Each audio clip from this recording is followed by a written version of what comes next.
Hello बच्चों, let's start this question. So this question says, who discovered who discovered the law of gravitation? Law of gravitation को किसने discovered किया?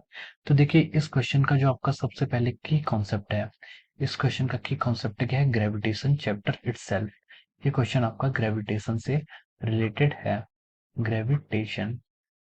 तो देखिए, अब हम आते हैं, इस क्वेश्चन को सॉल्व करते हैं। फर्स्ट टाइप का, who discovered law of gravitation? Law of gravitation was discovered by sir Isaac Newton. Sir Isaac Newton ने आपके लॉ ऑफ ग्रेविटेशन को डिस्कवर्ड किया।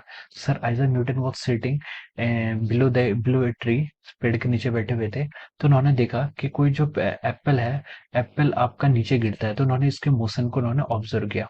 तो उन्होंने देखा कि जो उसका एक्सिलरेशन है जो उस बॉडी का, फॉलिंग बॉडीज का, वो क्या कर रहा है? वो इनवर्सली प्रोपोर्शनल है किसके? Square of the distance from the centre of the earth. तो जो भी उस बॉडी का मोशन है, बॉडी अगर नीचे को गिर रही है, तो उसका एक्सिलरेशन किसके प्रोपोर्शनल है? किसके इनवर्सली प्रोपोर्शनल है? Square of the distance of the body from the centre of the earth के इनवर्सली प्रोपोर्शनल है।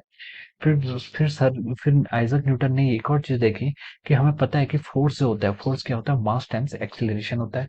तो उन्होंने कहा कि इस बॉडी का जो मास है, वो भी क्या होगा? इसके प्रोपोर्शनल होगा। तो उन्होंने कहा कि force is equal to mass times R square. फिर उन्होंने एक कॉन्सेप्ट और देखा कि अगर कोई बॉडीज होती है, from the Newton third law of body, अगर कोई बॉडी किसी दूसरी बॉडी को क्या करती है? अट्रैक्ट करती है। अगर एक बॉडी दूसरे बॉडी को अट्रैक्ट करती है, तो दूसरी बॉडी भी पहली बॉडी को क्या करेगी? अट्रैक्ट करेगी। मान लीजिए M1 आपका M2 को अट्रैक्ट करता है, तो सेम फोर्स से M2 भी M1 को अट्रैक्ट करेगा, from the Newton third law of motion. तो उन्होंने कहा कि लेट पहली बॉडी M1 है तो दूसरी बॉडी M2 है, तो ये दोनों भी क्या करेंगे? फोर्स के प्रोपोर्शनलिटी होंगे। तो अगर हम यहाँ से प्रोपोर्शनलिटी का कांस्टेंट हटाते हैं, तो आता है G M1 M2 by r square. So this is the final formula, और this is the Newton's law of gravitation. Here F is the force, G is the universal gravitation constant, M1 and M2 are the masses of the different object, and R is the distance. R square is the square of the distance between these two object. So ये आपका क्या था? ये आपकी क्या है? Newton's law of gravitation. और इसको जिसने डिस्कवर्ड किया था, उनका नाम क्या था? Sir Isaac Newton.